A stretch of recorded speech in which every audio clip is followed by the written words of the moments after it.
Breaking news, shooting at the Venezuelan capital. KUDETA reports news of Putin's attack on Iran. Syria's reaction to the Jolani terrorist news. The interim government issued a statement. 232 killed and injured in Yemen.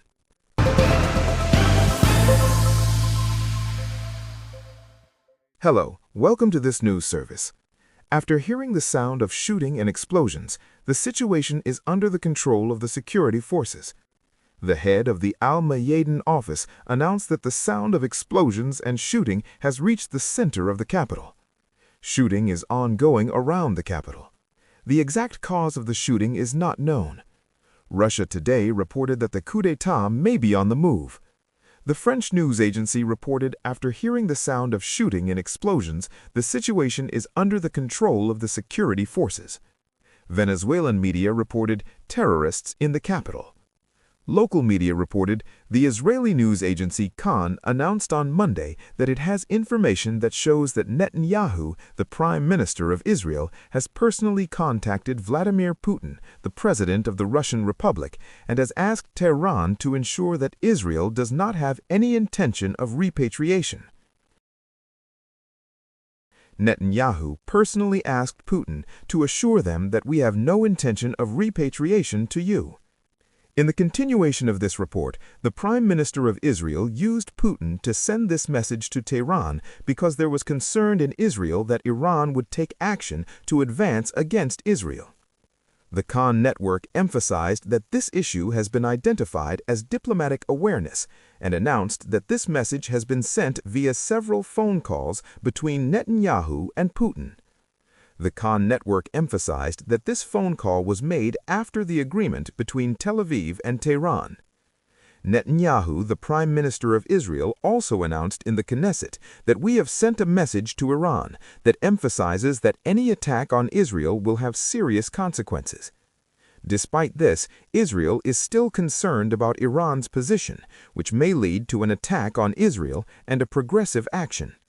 This has led to Israel's political and security positions and various values in relation to the Iran deal. The Khan network also emphasized that it is not possible to disseminate all the behind-the-scenes information due to the existence of discussions and censorships, but it announces that Israel is trying to do a lot to convince Iranians that it is not ready to accept and intervene. The Ministry of State of Syria issued an official statement which strongly rejected any news about the appointment of the interim head of state and the prime minister of the country.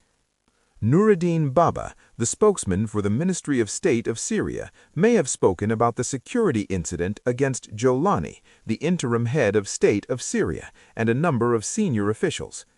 This news is not healthy. It is written that we announce that these allegations are false, and we want all citizens and media to pay attention and find the news only from an official and reliable source. This official statement was later published, and in recent days a series of false news and allegations were published on Facebook and X network. According to the news, some of the targets were to create a misleading atmosphere in the media. Some of these accounts were fabricated by spreading fake images of Jolani's injury and the security incident in Damascus. There were also allegations of hijacking flights, the activities of fighters in the Gaza Strip, and even an explosion in the path of a government caravan, which were all denied by the Syrian authorities. In this regard, Hamza Mustafa, the Syrian Minister of Telecommunications, has carefully investigated the events of the false news. This news aimed at blocking the implementation of government institutions and influencing public opinion has been published. In this regard, it is possible that some of the accounts were started and later expanded by the media and accounts linked to the opposition and the foreign. Syrian authorities have emphasized that no unauthorized security measures have been taken in Damascus, and the aim is to weaken the mood of society and create distrust of the country's official institutions. The military base in the South Yemeni Transitional Council announced that in pursuit of airstrikes and clashes between the Arab League and the leadership of Saudi Arabia and the forces of this council, on Friday, at least 80 members of the Transitional Council were killed and 152 injured.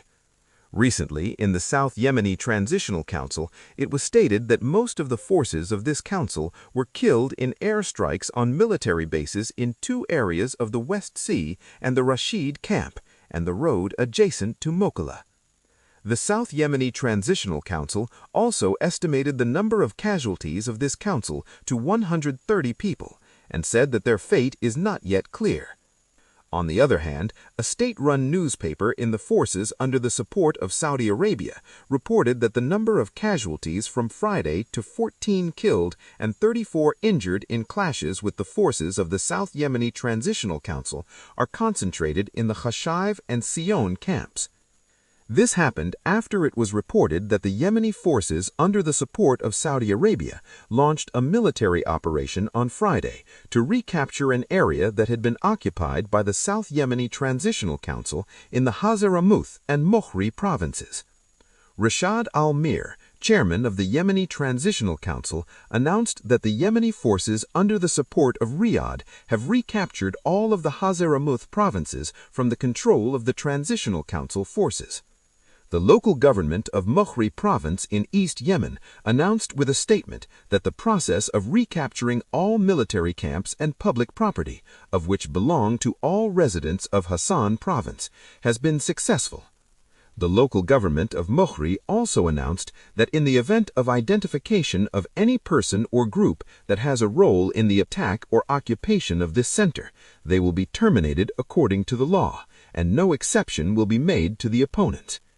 The local government of Mohri, in response to an invitation from the citizens to sign a law and cooperation with the security forces on the importance of maintaining the stability and security of Hassan in the current sensitive situation.